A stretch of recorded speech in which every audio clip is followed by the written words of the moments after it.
want to kind of give some highlights. And keep in mind, this is not the full extent of Michael, but it's just things that you can kind of refer to get a sense of who he is. So you went to University of Notre Dame. Um, I'm a Trojan. I'm sorry. Uh, That's okay. A lot of friends from uh, USC. Oh, good. Thank you, man. Thank you. Princeton School of Theology for a little bit as well. The film producer, theater producer, Broadway, Ain't Too Proud to Beg. Is that correct? Entrepreneur and CEO with Faith Filmworks, Senior VP at NBC Universal. You've overseen productions that include Brooklyn 999, Master of None, The Good Place, Good Girls, and my personal favorite, Parks and Recreation. And you're married to director Christine Swanson, who most recently directed the Clark Sisters movie for Lifetime. You have four children, and you're also an Emmy Award winner for the Wayman Tisdale story. Wow. So much going on here, so many different avenues and so many different accolades. Um, you know, I saw that you grew up in the South Side of Chicago. So did you grow up, in an entertainment, um, with aspirations to enter the entertainment field, or was it something that was discovered later on? How did you get interested in entertainment? Yeah, definitely just discovered later on. And again, just let me say thank you so much for having me. It's really a pleasure and a joy to be with you. Thank you, Bamba, my buddy. And I'm really excited to spend this time with you. But yeah, growing up in Chicago, I had ministers around me. I'm a church boy, so there are pastors and civil rights leaders and activists, like Jesse Jackson and Operation Push was there on the south side of Chicago. When I was growing up, we had the first Black mayor of Chicago here in Washington. So that was my world. And those were the examples and role models I had. And so I thought, okay, well, maybe I'll become, a politician or a public servant um, growing up. And because that's what I saw, maybe an attorney. I saw a lot of Black attorneys. And, as I grew up, who then perhaps went into politics. And it wasn't until I got to college that when I majored in political science and had an internship with my Congressman Charles Hayes, who actually replaced Harold Washington in that first congressional district in Chicago on the South Side, that I discovered this may not be what I thought it was going to be, this world of politics and representing my community in Congress, because what I discovered was there were so many things that Charles Hayes, for example, had to do to get legislation passed, cutting deals, and it wasn't so clear cut like I thought it would be or should have been. And that's, it was the summer of 1990 when I finished that internship. I'm like, yeah, I think I want to do something to affect change in my community other than going into politics. And perhaps that would be uh, becoming a business owner or an entrepreneur, something where I can create jobs and establish scholarship funds and do it in the private sector. So so I knew I didn't want to do politics. And actually, I guess everything that most of us do involves politics in some way or another. And so now I'm entering the sophomore year at Notre Dame, and Spike Lee came to our campus to talk about Do the Right Thing. And does this airplane bother you guys? Can you hear me okay? Not at all. You're good. Okay, good, thank you. So Spike came to Notre Dame to talk about Do the Right Thing. That was the first time that I understood that you can have this thriving career in entertainment behind the camera. Like, you didn't have to be an actor or some star. There are hundreds of jobs behind the camera, and he really broke that down when he came to talk to our school, and had such a big impact and influence on me, Spike did, that I decided to change my major from political science to film and television production. And even then, I didn't know, to answer your question, that I would pursue what I'm doing now, but I felt, well, this might lead to something. So I said, well, maybe I was the first in my family to go to college. So I said, well, maybe I can, do entertainment law, I still had that safety net I felt of being, something that could pay the bills, being an attorney, having the safety net of that.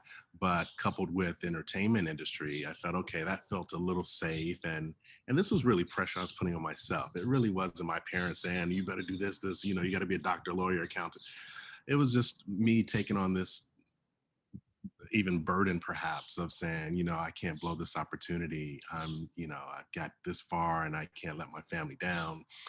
But I knew that I would enjoy something in entertainment on the business side, and felt that doing entertainment law, could satisfy that. And but because actually it was film, television, theater was the major. Because that was my major, I still had to learn how to shoot, edit, create projects, short films, documentaries. I did all of that, and applied to law schools, got into some law schools, deferred because at the end of the day, my heart really wasn't into that, into being an attorney. And I'm so grateful that I didn't pursue that, because I have entertainment attorneys now, and yeah, they make a lot of money, but I would be miserable, having a career as an entertainment attorney. Um, so when I graduated, I moved to Washington, D.C. I worked for a nonprofit organization for a year, and knew without a shadow of a doubt that not doing law school, but something in entertainment.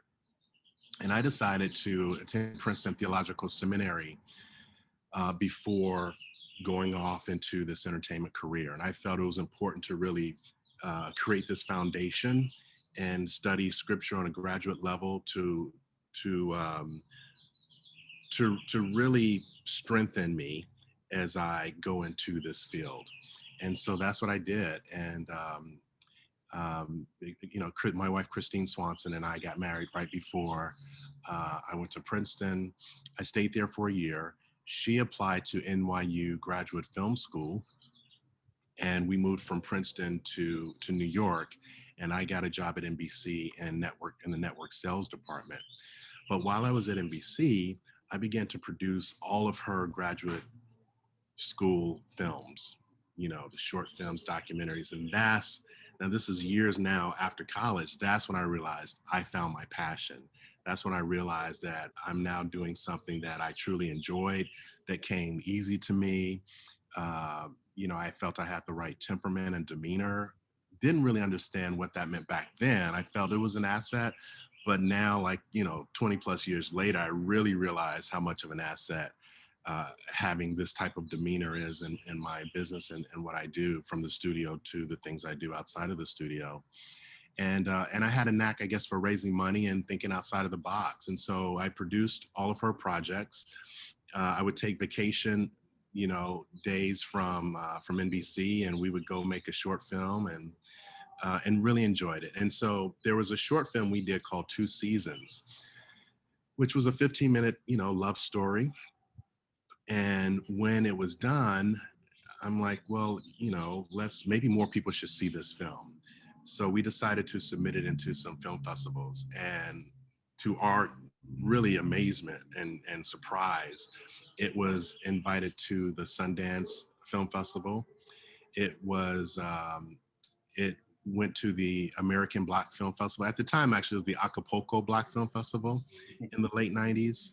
And we won the HBO Short Film Award, which came with an HBO development deal, which blew our minds. Wow. And it was nominated for a Student Academy Award.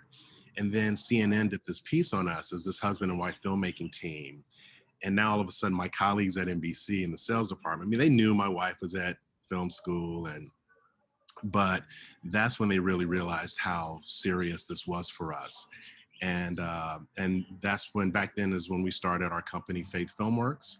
We relocated from New York to LA, and just, went into this full time. We felt there was a need to tell stories that represented us, that we didn't necessarily see coming from the Hollywood studios, like these beautiful love stories of us and how complex we are.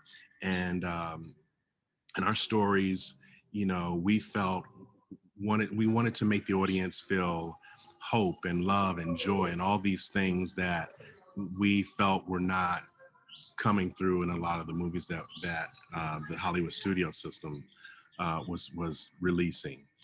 So I can go on, Nathaniel. I don't want to just No, jump. no, no. I mean, I wanted to just, get kind of the broad strokes here, Okay. because I think that's so great just to get a little bit of, what kind of led to the journey. I do want to go back just a bit and kind of, touch upon the you going into sales, and kind of what I work in paid advertising myself, and sales is such a I think it's a very it's enlightening because obviously for network TV, advertisements is it's I mean that's how network TV is supported. So what did you discover in working in sales that maybe helped you kind of navigate your path a little bit clearer, or if anything? What I discovered in sales is that I didn't want to do this for the rest of my life, which is good. It's good, and it's good to know that, and it's good to understand that. Because let me back up. So at the time when I worked in sales from 95 to 99, 1995 to 99, you guys were probably just babies then. But that was during the time when NBC was number one. It was, this was must see TV, Thursday night comedy lineup. And I was on a team that sold commercial space for shows like Seinfeld and, Friends, ER, News Radio, Third Rock from the Sun, The Today Show, Evening News with Tom Brokaw, and all of these hot shows. And so, um, we would have these 2-hour lunch breaks so that we can entertain advertising agency clients. And, you know, we would say you have golden handcuffs on. And so I was younger, obviously, but it made me understand that I wouldn't be fulfilled. I would have this great career if I stayed there. You know, I looked at the people who were probably 30 years older than me, 40 years older than me, who were in that department, and they didn't seem joyous. They had a great job, but it was almost like they were stuck. And I just realized that I didn't want to do that. And the reason I took the job is, again, I realized I wanted to do entertainment and business, something business related with entertainment. So I felt, okay, NBC is an entertainment company. I can get my foot in the door, learn as much as I can, explore. And it was never the goal, never had the goal to stay in sales. So that's how I got there. But what it taught me, which now is as senior vice president of production, it all ties up. Everything kind of comes full circle, which I kind of realize now. Learning how sales work, learning how they inform television shows, doing integrations to help budgets of some of the shows. That's what I do now, but it all goes back to sales and working with the sales team. So I learned a lot of, you know, how it works and the importance of sales and what drives it. And obviously, as we all know, the landscape has changed so much Right, because, back in the 90s, we didn't have as many channels or, right. streamers, any of that like we do now. And so it's changed how we watch television or programming and how we sell it. And now, I mean, commercials, if I DVR something, I'm fast forwarding through commercials, no time Right. for And I commercials. think that's I mean that's actually a point of an interesting point, something I did want to touch on, because we're definitely seeing, I mean, such a cataclysmic shift, and you know uh, how much I guess previously in working in sales, how much leverage do you think advertisers had when it came to kind of steering the direction of, maybe the types of shows that might have gotten picked up, or the type of content that we saw, even specifically about, Black people?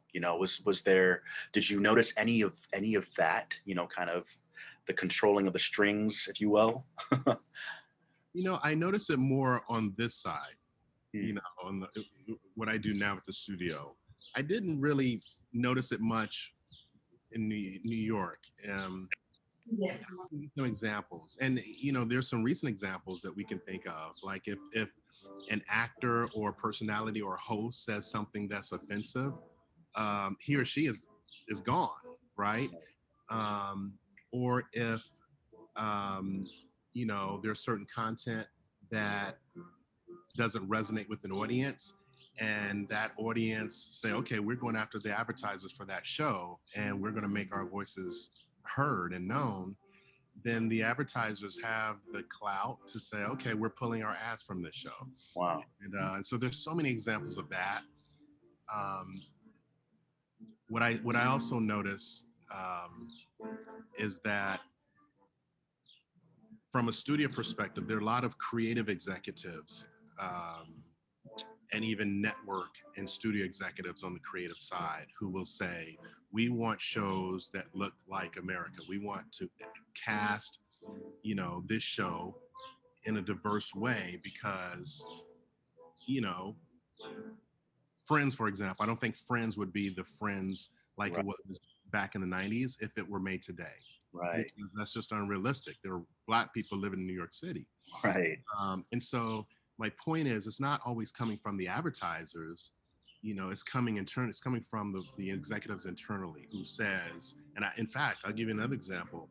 There was a pilot I did maybe about 6 years ago, and it was created by one of the biggest showrunners in our industry. And he had an actor in mind to play a role who, he had this person in mind when he wrote the pilot episode. It's a white guy, popular actor, and there are a lot of white folks in this pilot.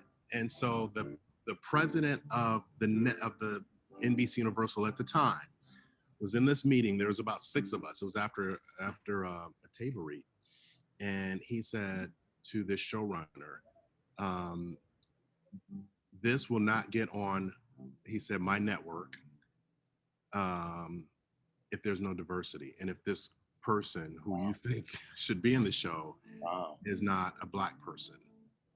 Wow. That that's what I said. I didn't say, you know, in my head, I'm thinking, wow, gangsta. I Wow. appreciated that. And he didn't have, there was, I mean, he's a white guy, but he felt the responsibility to, uh, to cast this show in an authentic and true way to the storyline. Mm. And he said, he just, flat out said, it's not going to get on air. It's not going to get picked up.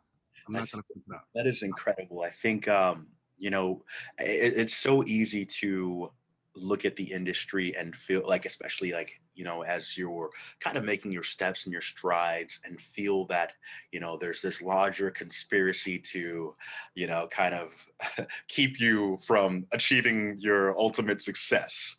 And I want to pivot because, the one of the films you created, all about you, starring Renee Elise, forgetting Goes, her last name.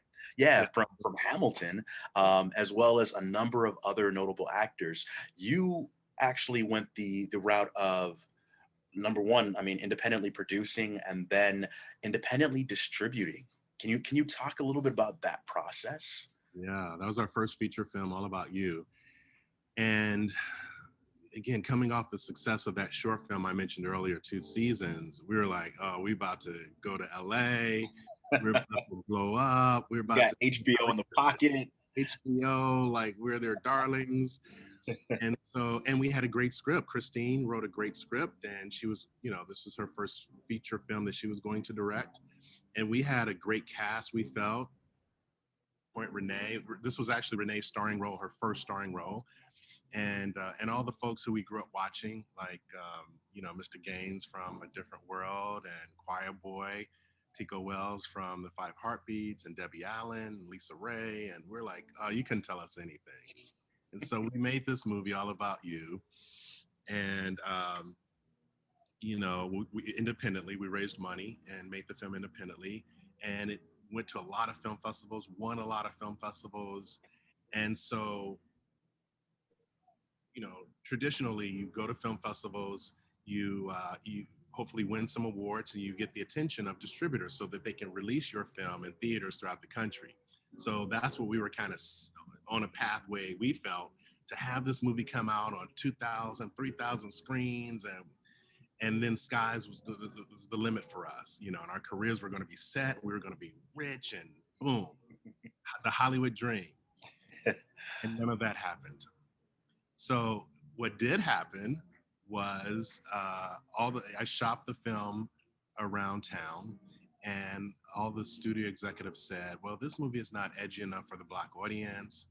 And, you know, we don't know how to market this film. Or they'll say, as one exec said, well, you know, you need big stars. You know, you should have cast Halle Berry and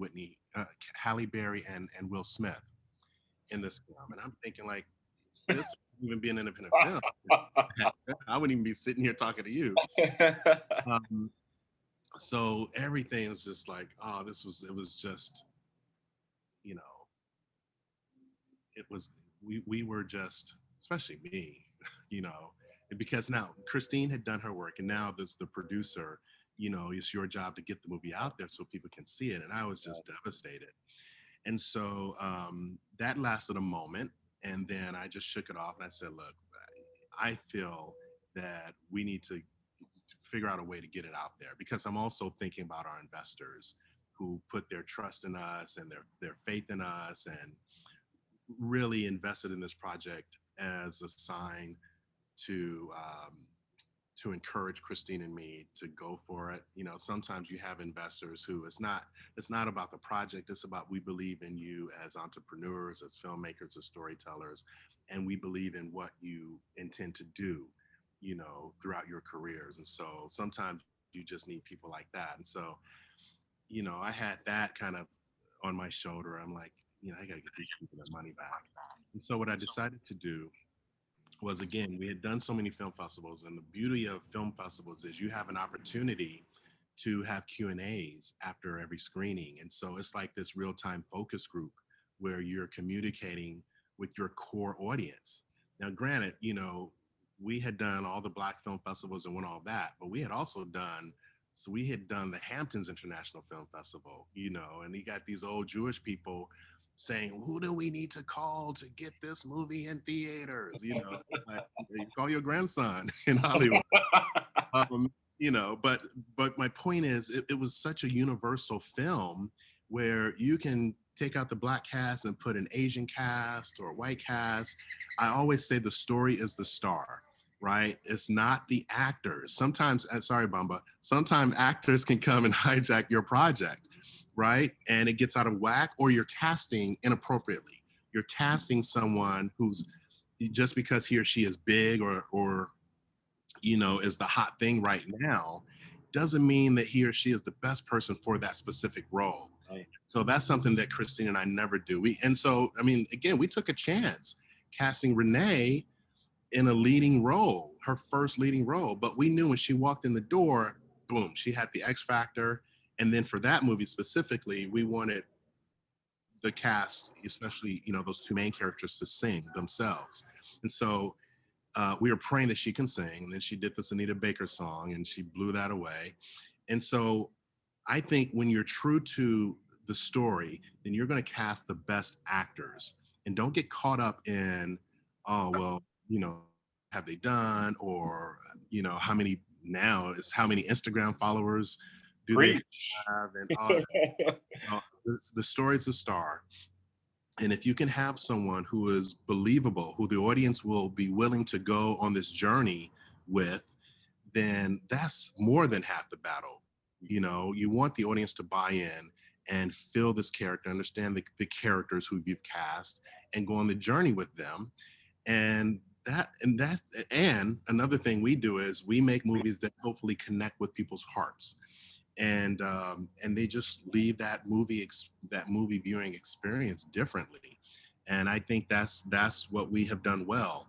Um, so let me get back to, you know, so we decided to we had this focus group, and we knew the audience really enjoyed All About You.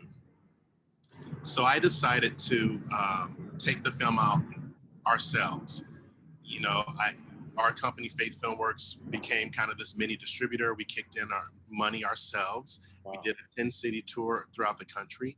I had HBO. Again, we had that relationship with them. So HBO kicked in some cash, and we started in Chicago, my hometown, and Lisa Ray is from Chicago. And we just we were like, we're going to go hard or just go home. And we put everything on the line. I rented an 850 seat auditorium at the Museum of Science and Industry in Chicago, which was very expensive for us who didn't have much money to do this. We weren't distributors. I took out ads in the Chicago Sun-Times, the Tribune. I had commercials running in certain area codes throughout the city on cable. We had radio sponsorship where you kind of pay to have ads running. In exchange, they can come and do remotes on location. So I had remotes set up on like a Monday night when people typically don't go to a movie on a Monday night, but it drove the audience on a Monday night.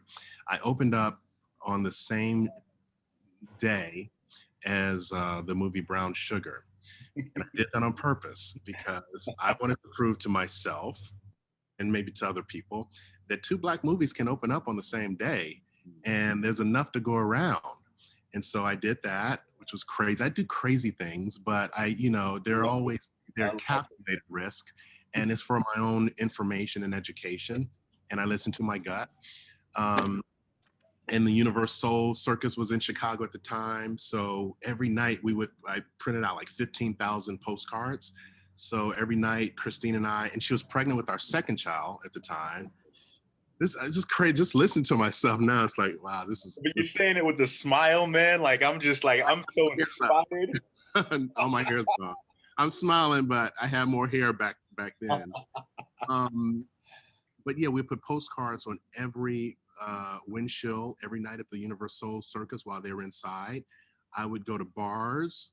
I would go to churches, and I would also in all the mega churches in Chicago, small churches. Jeremiah Wright was one of the biggest, most important champions we had in the city, because he said, okay, he would bring us up to the pulpit and he would say, okay, this husband and wife team, they made a movie, we're going to support it, and then what would happen is people would come, and after they would come and enjoy the movie, then they would come back, and then the word would spread. It's just, you can't put a price on word of mouth. And then they would come back with their sorority sisters, their frat brothers, their church members, their colleagues. And then I stopped all of my advertising. After that first weekend, we had a hit. And so we played for 10 days, 17 screenings over those 10 days. And we had over 5,000 people come to a museum to see an independent Black movie.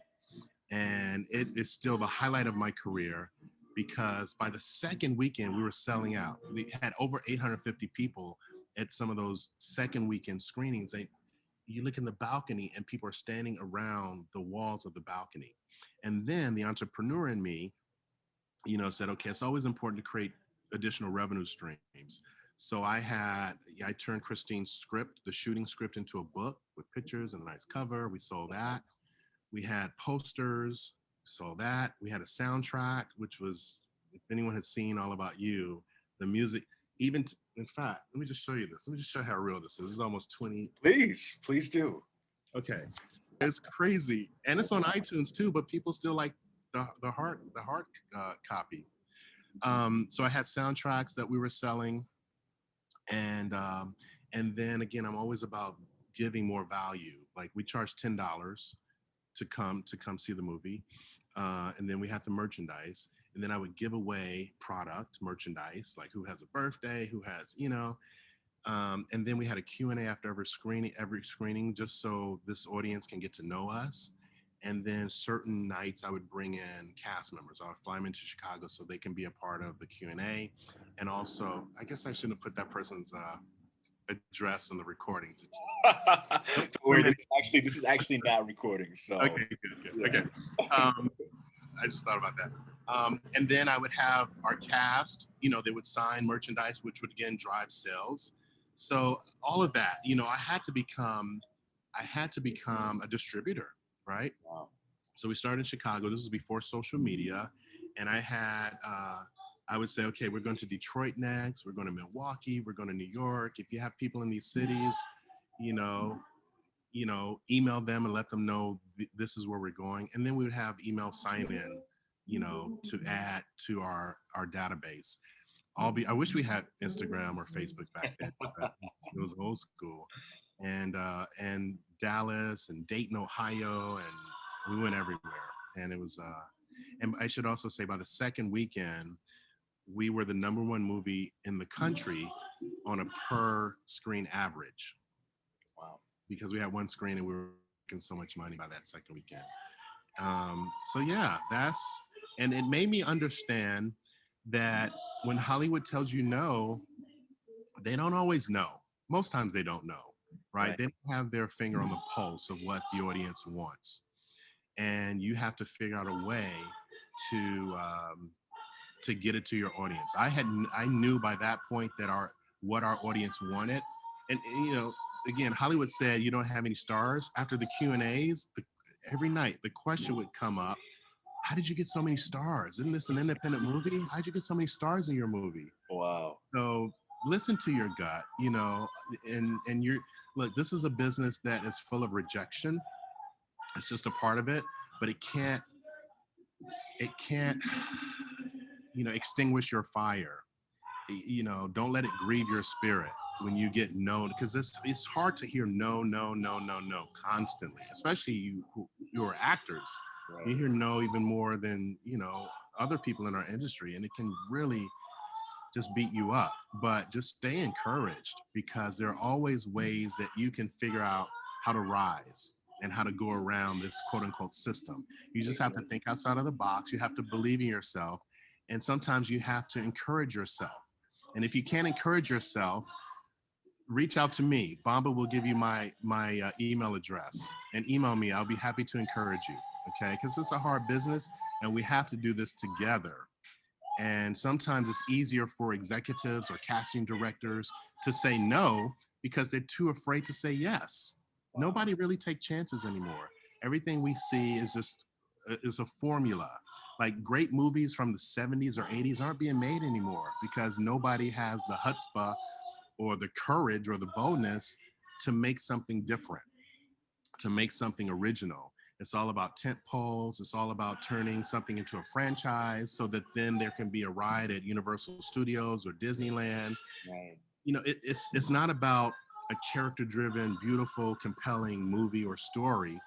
It's about, okay, how can we create a multi-billion-dollar franchise with merchandise, with rides, with some kind of partnership with McDonald's. It's not even about the content. And then how can we do 7 more movies and do a prequel? And it's crazy. So you have to understand what we're working with now, Yeah. and don't let that discourage you. You just have to think about ways. If you're a filmmaker, first of all, if you're a filmmaker, there is no one as original as you for the stories that you have been called to tell or share, right? And just remember that you're so unique.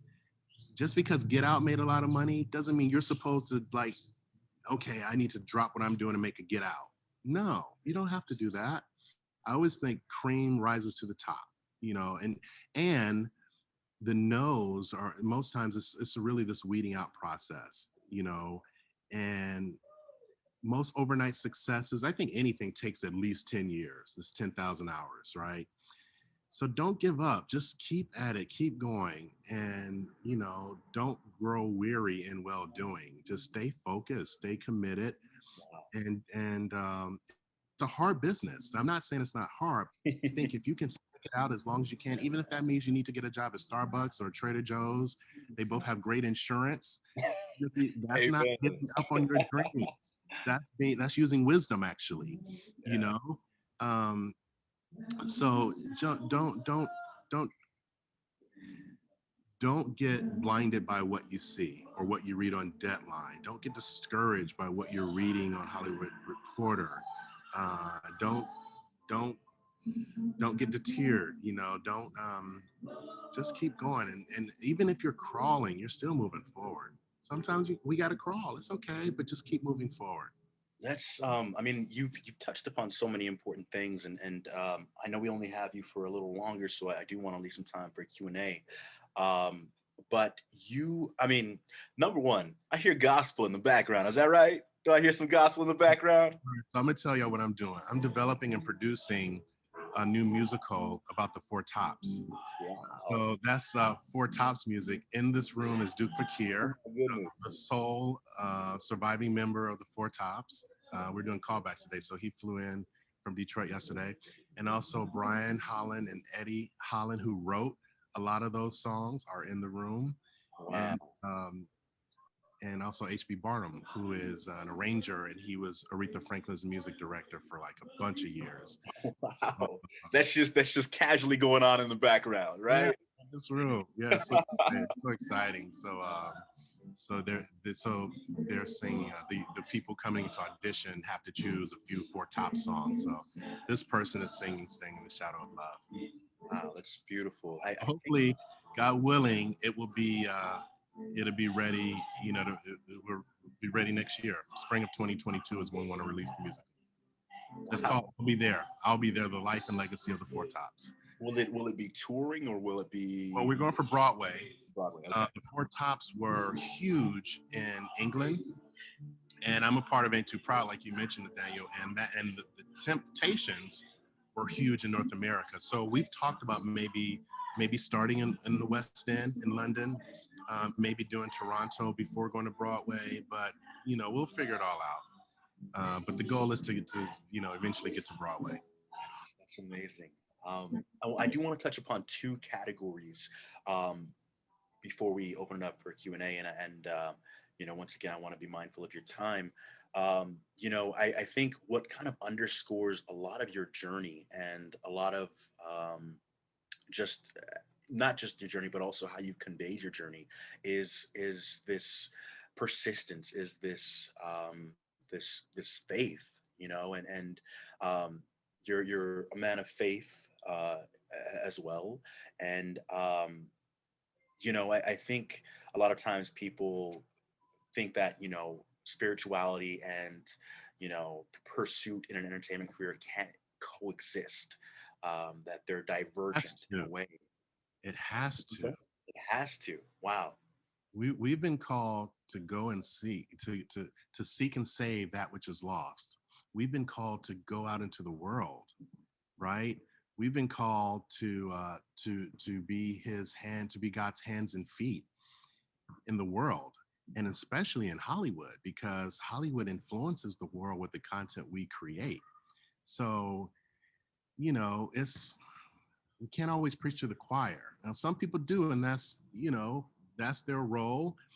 But I've personally been called to be a vessel and to Mm. be God's servant in Hollywood. There's so many people in our industry who are hurt and broken and lonely. And the thing is, they have all the money in the world. They have the hit television show, they have the hit movie that was number one at the box office, and they have these great careers, but there's an emptiness that they may experience. There's a void in their heart because none of those things can can replace what God can, the peace, the joy, all the fruits of the spirit, right? All those things that God provides, all the money in the world can't do that. All the fame in the world can't do that. Can't fill that void. And so he needs us to be present. Like, a lot of the folks on my shows or the people who I come across, they're household names, right? They ain't gonna go to church. They may not even read a Bible.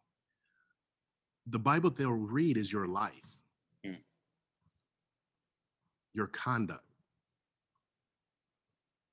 how you deal with situations, how you communicate to the PA versus the executive producer of a project. Are you treating everybody the same? Are you walking in love and kindness? And they don't even know when they do see that about you. They don't even know what it is. They say, "Oh, you're so full of love and light," or there's something so great about you, and they don't know that it's the love of Christ. And it's like, I love you. I have to love you, and I'm not going to give up on you because I'm here. Look, Jesus came to save everybody. And I don't get to pick and choose who's good enough to be saved. It's not my job. And it's not my job to save everybody.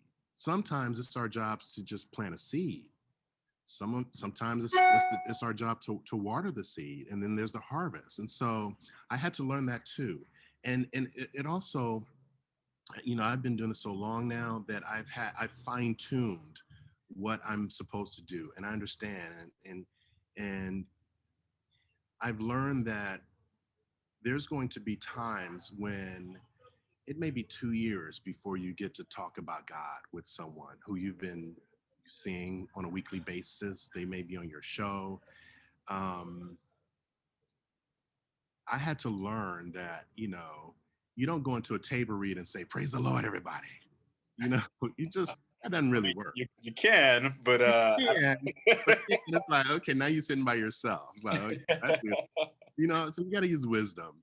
But but there are going to be opportunities when a loved one, someone's loved one, a parent or a child is sick, or a parent passes away. Mhm. There's always going to be a crack in the door where you can go up to someone and say, "Oh, I heard about your son. I'm gonna pray for you guys. Let me know if you need anything." Let me tell you, even an atheist would say, "Oh, thank you." Right. They take that prayer. They don't be like, "Oh, I don't believe in that stuff." They say, "Thank you." You know what I mean? And that's sometimes this the seed. You know what I mean? And so I learned, and this is really powerful because it took a lot of pressure off of me. I had to learn that God's going to do it. I just have to be a willing vessel. I don't have to worry about being rejected or talked about or laughed at or embarrassed because of what the response may be. No, because God placed you in the room. Sometimes, if you're an actor, you think, "Oh, I just got this role because this I'm set now. This is the star of this movie, and I have scenes with him or her. I'm set." And you may not realize the only reason you're on that project is so you can be a blessing to one person. Could be the security guard. It could be it could be the DP. Mm. You never know. It's so that it's and something as small as acknowledging and validating people and saying hello goes so far. That one hello and seeing people can now open up a conversation where you can minister to that person, or that person feels comfortable enough with you to say, "Yeah, my marriage is a mess," or whatever, or "My child is sick," or I'm telling you, again, we are the body. And if you believe this, I believe this, we are the body of Christ, and we're like foot soldiers. And again, everybody's not going to come to the church. We have to go out into the world. And just because it's Hollywood and some of the dark things that happen in our industry and some of the dark content, do you realize just a little flicker of light can illuminate a lot of darkness? Mm. But if we're not there to illuminate, then it's going to remain dark. So it's important that we don't turn certain things down. We have to show up. Oh, thank you. We have to show up because I believe there are assignments that we've been given. And it's so not about us. It's so not about us. Like, Nathaniel, you mentioned that I got an Emmy for Women Tisdale. And that's a cool thing. But when I won an Emmy for that story, first of all, I think Wayman's story, if you don't know, Wayman Tisdale is a basketball player, he's an NBA star. And then eventually he had this jazz career. And at the age of, in his early 40s, he developed cancer. And eventually, bone cancer, he had to have his leg amputated. And so we captured all of this. And Wayman's story, his infectious smile never left. And I felt you cannot watch the Wayman Tisdale story and wake up and have a bad day, because his life gave so much glory to God. It's like no matter what he was going through, no matter how devastated, he knew he wasn't going to be able to walk his daughters down the aisle when they got married. He knew his life was going to be cut short, but he felt that he was a vessel. And if he can change one person and turn that person to have a personal relationship with God, then that was a part of his assignment. And he didn't get to pick and choose when his life was over. Like, tomorrow's not promised to any of us. Tonight's not promised to any of us. And so we have to enjoy daily bread, and we can't take life for granted. And we can't keep waiting and waiting and waiting for the first time to tackle assignments that I think God has given each of us. Mm. There is no perfect moment. Sometimes you have to do things afraid. Mm. Sometimes you, and that's kind of a cool thing too. When you do things afraid, when you feel like you're not fully equipped for the task at hand, well, that's when you have to kind of lean on, depend on God. That's when you have to surrender and like, dude, I can't do this by myself. Like, forget all the people I know or the awards or the degrees or any of that, the titles, the position. I'm here to be your humble servant. I surrender. Use me as a vessel. Now, I'm gonna give you a quick example of how I kind of came up with this when I was talking to somebody. If we're used as instruments, so say Wynton Marsalis, right? We all know he plays the trumpet. If Wynton Marsalis had this recital or this concert at Carnegie Hall in New York, everybody's there to see Wynton, to hear Wynton, right? Wynton takes his trumpet out of the case and he plays beautiful music with his trumpet, right? And everyone's like overjoyed. It's like, it's beautiful. It's the best concert ever. When the concert is over, the trumpet goes back in the case. The trumpet didn't get to decide what songs Wynton was going to play. It didn't get to decide who the audience was. Like, it happened to have been Carnegie Hall. It could have been the Apollo. It could have been a little, the Blue Note. You don't get to decide where you're called to be used. And when the concert's over, that trumpet didn't get any glory. It went right back in that case, right? And then Wynton, takes a bow. He gets the glory. Everybody's giving him a standing ovation. And then he exits stage right. That's how I think God uses us. We're the trumpet. What we do is for his glory. It's not for our shine.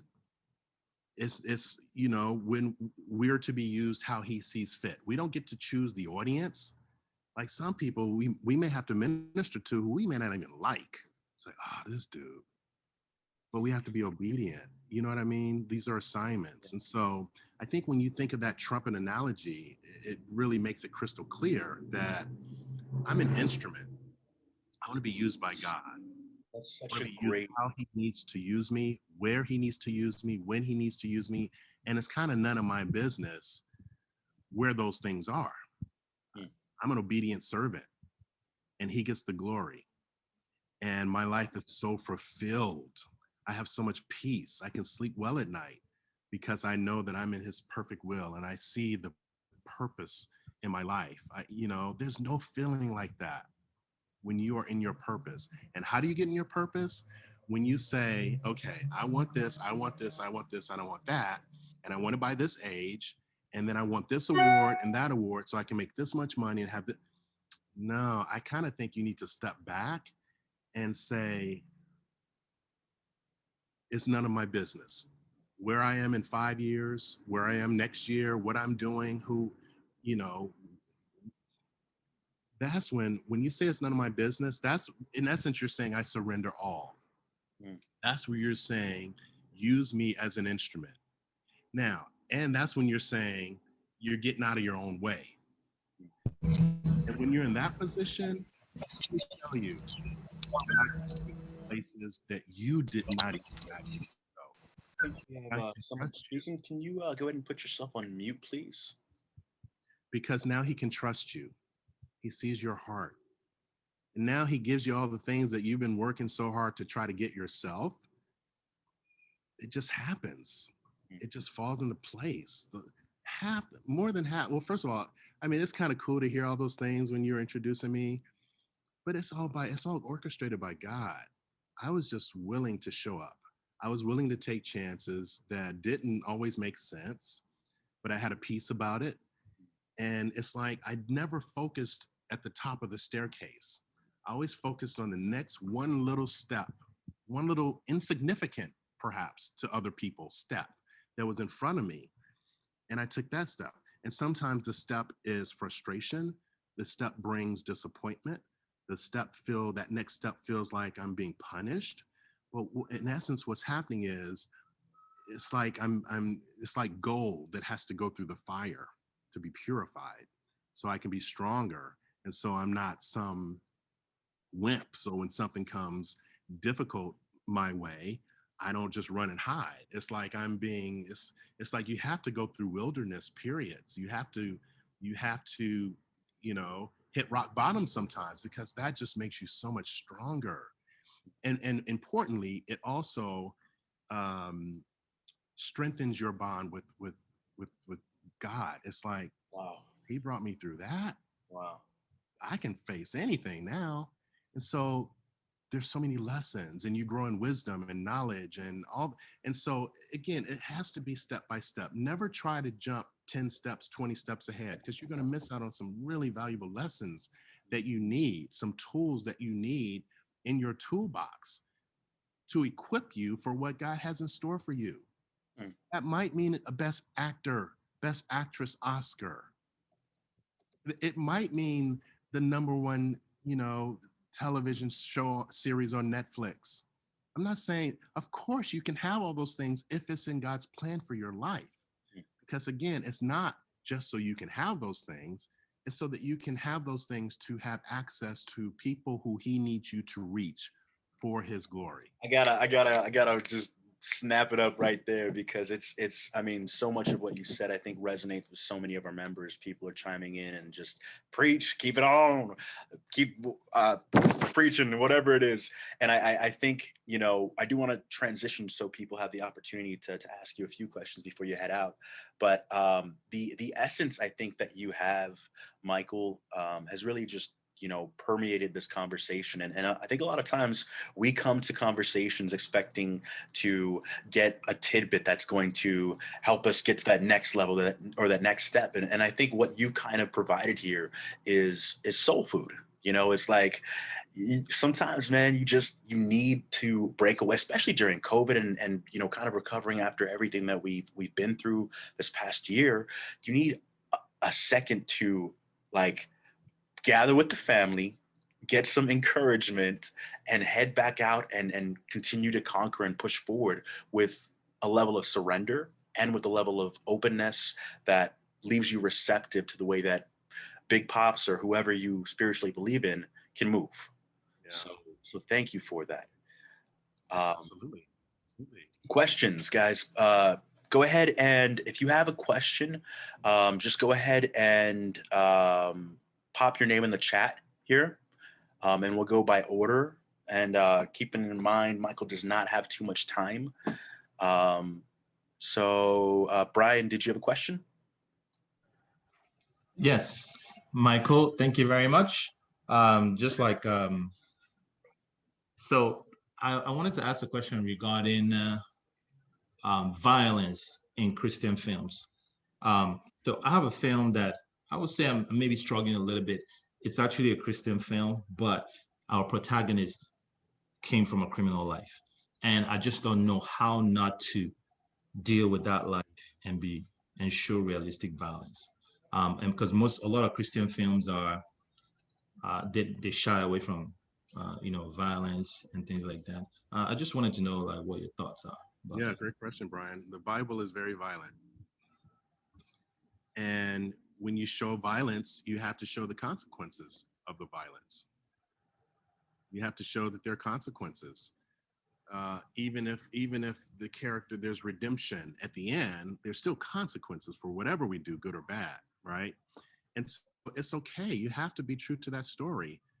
Um, Again, the Bible is very violent. That's just reality. And sometimes there's righteous indignation too.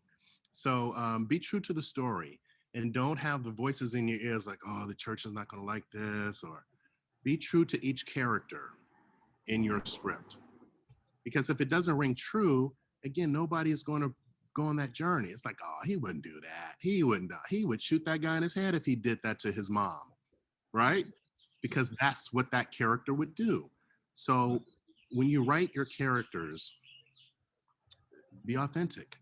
Now, again, there has to be consequences. that's just, and I'll give you an example. When Denzel did Training Day, you know, the ending of Training Day wasn't initially like it was how we see it now. But Denzel said, he had script notes. He said, this character is so evil and so nasty and so Mm, mean and so corrupt that he has to die like a dog in the streets mm, by the end of the story. And they changed it, they rewrote it, and that's how he was killed. right. So yeah. Victoria has Thanks for that. Victoria has a great question here. You know, one of the things that I think I gleaned from listening to your podcast was just the approach that you take as far as getting funding for your films and your process of doing that. So, as a producer, how do you number one start to seek investors for film projects, and um, how do you what are some tools that you use to kind of sell the film or the concept of the I don't like asking people for money. film? And I'm the type of entrepreneur that would rather use my own money because I believe in myself so much. But again, that's something you got to get over because you don't always want to use your own money.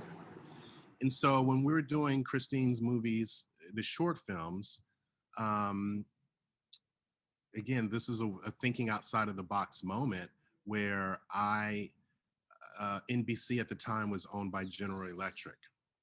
General Electric had a matching fund if you were to make donations to schools or nonprofit organizations. So this is what I did. I I donated money, but I had match it. I donated it to NYU directly, and it was earmarked to Christine's film fund. And then I would reach out to my friends who also worked at, you know, in corporate America, whose parent company would match their funds that were donated. And we raised $15,000 just like that to make 2 seasons. So that was an outside of the way, an outside of the box thinking way that we raised money. And then that gave us the momentum. It was easier to raise money for All About You because 2 seasons had done so well and was on so many different people's radar by that point that it was easier to raise money for the next one. And then the more you do, the easier it becomes. Now you have a track record and people can you know, they see, oh, well, that movie, I know that movie. Wow, you did that. I've heard of that. I've seen that. And just it when you don't necessarily need the money anymore, it's easier to raise, right? So, but it's always hard to it's hard to it's hard to hear a no. I mean, nobody wants to be rejected, but that's just par for the course. And so you just keep asking. If you get 99 no's, the 100th, you know, ask could be your first yes. You just have to be persistent. And again, as I said earlier, it's this industry is about weeding out people who are not who can't stick with it. You know what I mean? Because it's hard, but just stick with it and don't get discouraged because if you give up on number 99, you were just one away from your yes. You know. Um, I also in other creative ways, and Victoria, I'll just mention this because I don't know what your project is about, but this could maybe help spark some ideas for you. Like if you have a movie, and it doesn't even have to be a documentary, if you have a narrative feature film, and there are certain themes or topics in that film that speak to certain missions of nonprofit organizations, you can go to those nonprofit organizations because they have money, and you don't necessarily have to be a nonprofit and say, hey, I'm doing this movie. It addresses this, it addresses that. And if you were to contribute to my project, you'll reach more people in a month than perhaps you could doing this on your own in your own efforts throughout a year or 2 years. And so you present an idea because people understand that movies reach.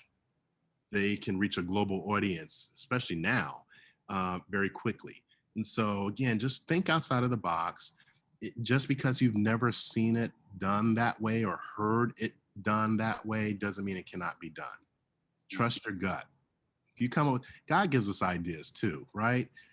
he's like, wow, that is a great idea, but will they do that, or will they go for that? I'll give you an example that worked for me with Morgan Freeman. Morgan Freeman has a cameo in a movie we did called All About Us. And All About Us is kind of a follow-up to All About You, our first feature film. All About Us is about two filmmakers who hit a brick wall in Hollywood. And so they decide to go to Clarksdale, Mississippi to find Morgan Freeman, because all the studio execs say, well, you need a big star in your movie or we ain't trying to hear y'all. And we actually did this. It's like 90% true. We flew to Mississippi, found Morgan Freeman. And so we made a story about that, and Morgan is in it. We shot the movie in Clarksdale, Mississippi, in Morgan's restaurant and his blues club down there, Ground Zero Blues Club.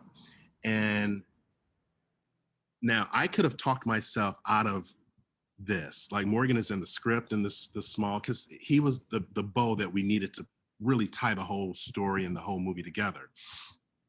I knew that Morgan Freeman made tens of millions of dollars for his acting roles. I knew this was an independent film. Our budget was so small, we did the ultra low budget SAG agreement, which is like nothing. So Morgan would have been paid $100, for his day's work. All right, who makes millions. But I was crazy enough to think, well, he'll do All About Us. And even though we would only have to pay him, according to SAG, $100. And again, I could have talked myself out of it, but I was strategic. I figured out a way to, like, get on Morgan's radar. Yeah. We highlighted the city that he loved so well, Clarksdale, Mississippi. We shot Morgan later. We did all the other stuff first. We did 85% of the movie. And then we went to Morgan. And Morgan agreed to do it. And I bought Morgan at the time he was trying to learn how to play golf. So I bought him some private golf lessons from this PGA instructor in Memphis, 3 lessons. And he was so grateful. So on the day we were supposed to shoot Morgan, I had my check ready, this $100 check written out to Morgan Freeman. And I said, Mr. Freeman, we do everything above board. And according to SAG, you're supposed to get $100 for being in our movie today. And he said, put that check away. He said, you got me golf lessons. And also so there's a driving scene that he had to do. So we had to keep doing that over and over again. And so in the car that I rented, this pickup truck that he had to drive, I had this CD of Super Chicken, which is his favorite blues music of all time, who plays at Ground Zero and who was there the night we went to meet Morgan in Clarksdale. And so Morgan, you just have to, at the end of the day, we're all people. All of our poop smells the same.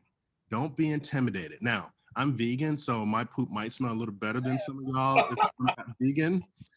But essentially, everything smells the same. So don't be intimidated, right? Don't say no for people. Whether it's an investor, Victoria, whether it's an actor, whether it's somebody who you're intimidated by, because, they'll never do this. And you just talk yourself out of it. So don't say no for people. Give them an opportunity to say no for themselves, because they might say yes, like Morgan Freeman did. Wow.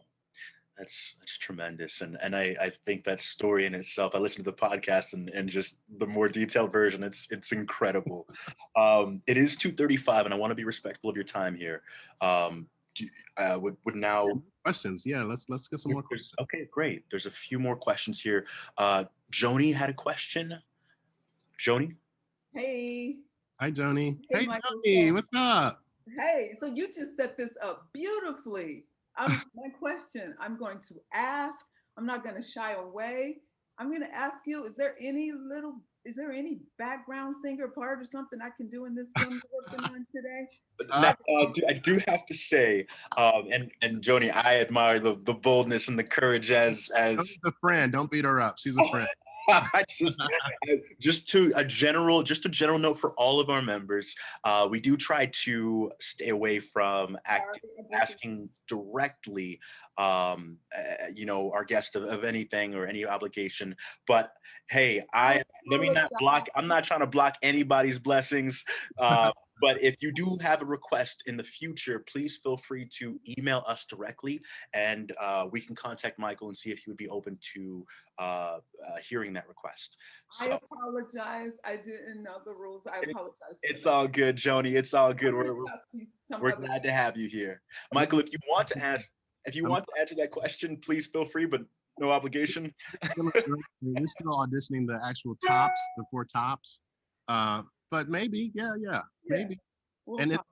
it's going to be a musical instead of a film. But this is what I'm going to do.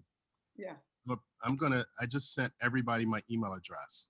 good. If you have any questions, we run out of time and you didn't get to ask your question, or if you think of a question later tonight or next week, that's my email address. You can email me. It comes to me, not my assistant. It comes straight to me. So you can reach out anytime. And thank you. I just really wanted to say thank you too for your time. This has been beautiful. Good. You're welcome. So generous of you, Michael. We know you're casting and you're getting the job done. So thank you for your time. Thank you for, I think more than anything, just serving up some soul food for us, because we needed that. So No, thank you you so much. don't need it. Francis, did you want to chime in here? Bamba, did you want to chime in? Anything you would like to say to Michael before he takes off? Yeah. Just Go want to ahead, say Frank. thank you. Just want to say thank you, Michael. And like Nathaniel said, this was really good.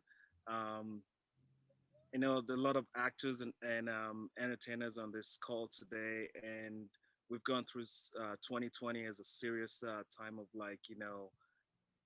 pains and job loss and no job, and this is kind of good to get us going because for the longest we wanted something like this. I know it had nothing to do with like business or getting jobs or how do I pitch my project or how do I get my projects, to NBC or Universal. But what you shared with us is good medicine for all of us. So thank you very much, and we truly appreciate you. Thank you. My pleasure. Thank you for having me. And let me just say, what's for you is for you.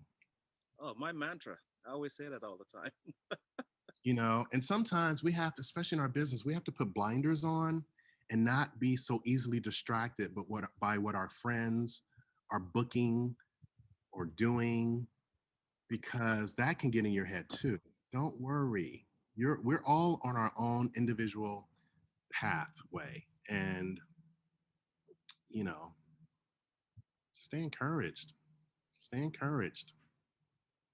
Amen. Amen. Well, look, Michael, thank you so much. This has been in the works for many a months, but I think it happened at the perfect time. Thank you for being a mentor and being so generous with your time and your faith. I think that was the most important thing I got, like, insight of how to really be a light in the room to try to make a difference and be a vessel. So I'm going to ask one last question because we got so many actors here, writer, director, and this is the African Artists Association. So we're from all around the world. And I mean, everyone is telling us that this is the time for our stories, for diverse stories, for African stories, for our narratives. And 3A's has been around for over 10 years, waiting for this moment. So what advice do you have for us in this room from this demographic? My advice is, well,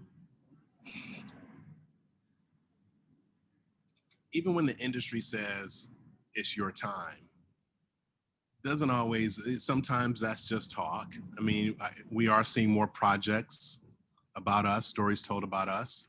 That's a good thing. But I guess, I want to flip it. Even if it's not our time, it's your time. You don't have to wait for permission. You don't have to wait, oh, now we're hot, so now let's scatter and make sure everybody reads everything we've ever done so we can get a pick. No, because what happens when it's quote unquote not our time anymore? That doesn't mean it's over for you. So my advice is, it's your time when it's in God's timing. It doesn't matter what the industry is saying or doing. This is about it's a long journey. It's about longevity. And so I don't want it to be your time prematurely. You know what I mean? And you're not ready. So it's your time when it's in God's timing, because that means you're ready for what he has in store for you. So don't have all this angst and worry and, you know, and anxiety, because this is our time now, and I don't know how long this door is going to be open, so I need to get all my stuff and get through that door as quickly as I can. And God's like, Bamba, it's not your time yet. It's your time when I say it's your time, because that's perfect timing. Because when it happens in my time, now you're going to be set for the next 40 years. If you try to jump on this wave that's happening, and it may not be the right time for you, maybe over in 8 months, 40 years versus 8 months.